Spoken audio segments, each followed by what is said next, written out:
सारे European pick pocketers होते हैं। चैनल कहीं ना कहीं अटेंशन सीकिंग होते हैं या फिर चाइनीज स्पॉन्सर्ड होते हैं। ट्रेन में हिजड़ों की तरह नाचने वाले ये सेंसलेस मंदबुद्धि जापान में पिछले कुछ सालों से फॉरेन रेजिडेंट्स और टूरिस्ट टिड्डियों की तादाद से बढ़ रहे हैं। तो आप इंडियंस को हेट करते हुए उनके सिविक सेंस पर एक वीडियो बनाएंगे जिस पर 1 मिलियन 2 मिलियन। आप भारत के किसी शहर में रहते हो और आपके शहर के आसपास बहुत गंदगी फैली हुई है। उसको साफ करने के लिए आप क्या करोगे? ए, अपनी म्यूनिसिपल कॉरपोरेशन में उसकी कंप्लेंट करोगे। बी, उसको खुद साफ करोगे। सी, वहाँ पर NGO अवेयरनेस प्रोग्राम चलाओगे ताकि लोग वहाँ कूड़ा ना फेंके। या डी, वहाँ डस्टबिन लगाएंगे। अगर आप इस देश के एक एम्पेरिकली रेशनल सिटीजन हो तो आप इन सभी में से कोई एक ऑप्शन चुनोगे।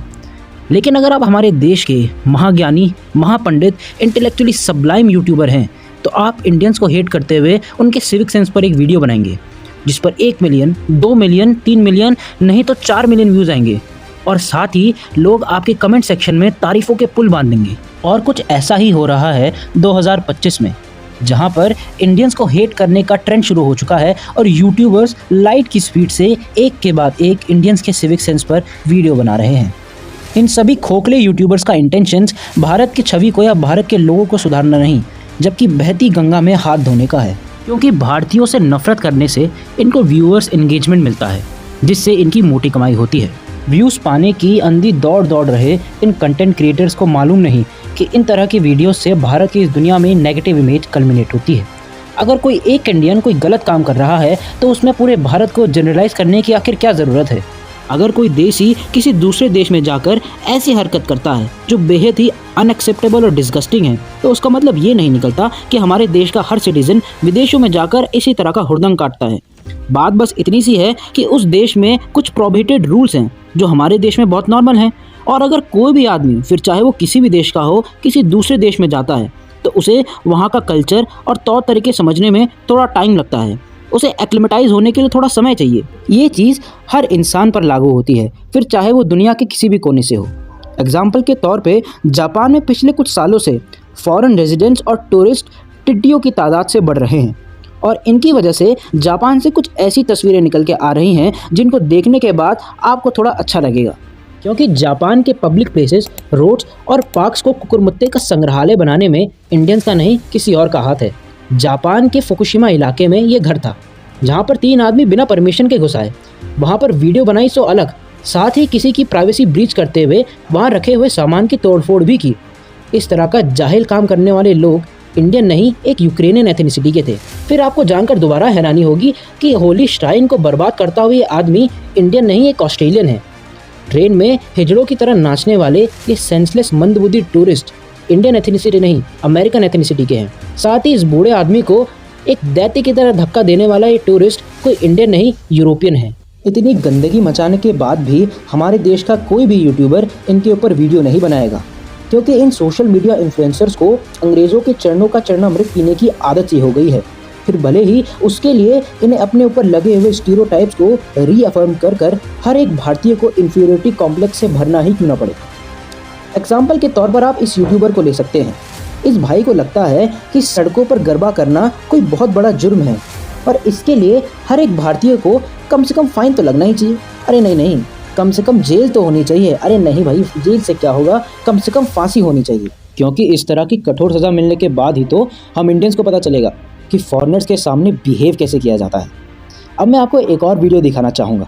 इसमें जापान की सड़कों पर ये लोग किसी तरह का इटालियन डांस परफॉर्म कर रहे हैं। ना मुझको ना आपको ये कहीं से इंडियंस नज़र आ रहे हैं, लेकिन इनको भी एक वीडियो के कमेंट सेक्शन में ठीक उसी तरह का हेट का सामना करना पड़ा जो इंडियंस आमतौर पर करते हैं। एक ट्विटर यूज़र ने तो यह तक लिख डाला कि ये सभी बर्बर जाति के मलिच्छ हैं और इनको जापान से बाहर खदेड़ देना चाहिए। कईयों ने तो यह तक लिख डाला कि इनको मृत्यु दंड मिलना चाहिए। लेकिन हमारे गोबर राजा को ये सब आखिर समझ में कहाँ आता है। उसको तो केवल तभी मज़ा आता है जब मजाक इंडियंस का उड़ाया जाए। वैसे ही वही है, ह्यूमैनिटेरियन बोलना तक तो आता नहीं। अरे मेरे गोबर राजा, अंग्रेज़ों को कैसा लगेगा ये जानकर कि तुम उनकी भाषा तक ठीक से नहीं बोल पा रहे। एक एग्जाम्पल मैं और देना चाहूँगा और वो है स्कैमिंग का। इंडिया में कई सारे कॉल सेंटर्स ऑपरेट करते हैं, स्कैमिंग का धंधा चलाते हैं जो कि डेवलप्ड कंट्रीज़ में रह रहे लोगों से पैसे लूटते हैं। और कुछ ऐसा ही काम यूरोप में रह रहे पिक पॉकेटर्स भी करते हैं। ये सभी पिक पॉकेटर्स अपना अड्डा जमा के रखते हैं कई सारे यूरोपियन देशों में, जैसे कि फ्रांस, इटली और जर्मनी, जहाँ से ये लोग विदेश से आए हुए टूरिस्टों का पैसा लूटने का काम करते हैं। अब दोनों ही बुरे लोग हैं और दोनों ही मनी स्विंडलिंग का काम करते हैं। दोनों ही अपने देश के लॉस को तोड़ रहे हैं। लेकिन इसमें स्टीरियोटाइप्स इंडियन को किया जाएगा। हमेशा ये बोला जाएगा कि सारे इंडियन स्कैमर्स होते हैं और सारे यूट्यूबर्स इस चीज़ को एग्जैजरेट करके एक तरह की महामारी बताना शुरू कर देंगे और फिर बोलेंगे कि हम इंडियंस को ठीक होने की ज़रूरत है, हम इंडियंस को सुधरने की ज़रूरत है। इन सारी चीज़ों की वजह से हम लोगों का नाम बहुत ख़राब हो रहा है। और इसके बाद हर एक इंडियन एक सेल्फ हेट लूप में चला जाएगा उस क्राइम के लिए जो उसने कभी किया ही नहीं। जबकि इन चिंदी पिक पॉकेटर्स को कभी कोई जनरलाइज नहीं करता। कोई कभी ये नहीं कहता कि सारे यूरोपियंस पिक पॉकेटर्स होते हैं। और जब यूरोपियंस का जनरलाइजेशन नहीं होता है तो आखिर इंडियंस को जनरलाइज करने की क्या ज़रूरत? इंडियंस को ऑनलाइन हेट गिफ्ट करने में इन कंटेंट क्रिएटर्स का हाथ तो है ही, लेकिन सबसे बड़ा फैक्टर है एक्सटर्नली आउटसोर्स्ड यूट्यूब चैनल्स, जिनका काम ही इंडियंस को किसी न किसी बात पर ट्रोल करना है। क्योंकि ऐसा करने से किसी दूसरे देश की सॉफ्ट पावर को आसानी से टार्निश किया जा सकता है। अब दुनिया के बड़े बड़े इन्वेस्टर्स और लोग तो यही सोचेंगे कि हमारा देश एक कूड़े के टापू पर बना हुआ देश है, जहाँ के लोग सिर्फ स्कैमिंग करना जानते हैं और उनसे बहुत ही खतरनाक बदबू आती है। ऐसा होने की वजह से फॉरेन इन्वेस्टमेंट में भारी कमी आ सकती है, जिससे इकोनॉमी को बड़ा झटका लगता है। और ये सभी चैनल्स कहीं ना कहीं अटेंशन सीकिंग होते हैं या फिर चाइनीज़ स्पॉन्सर्ड होते हैं, जिनका इंडियंस को हेट करने का पैसा मिलता है।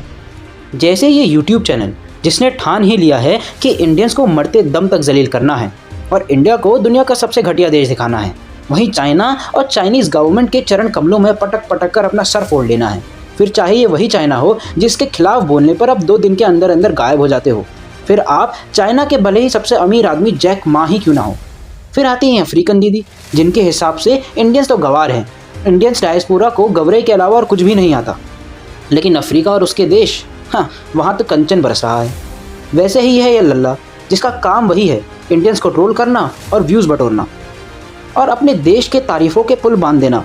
तो इसलिए मैं आप सबसे ये कहना चाहता हूँ कि इन चैनल को सीरियसली ना लेकर अपनी मेंटल हेल्थ को स्टेबल रखें। इनका काम ही हेट स्पीच प्रोपगेशन करना है और अटेंशन खींचना है। अगर आप चाहते हैं कि हम इसी टॉपिक पर एक और वीडियो लाएं तो आप कमेंट सेक्शन का इस्तेमाल कर सकते हैं।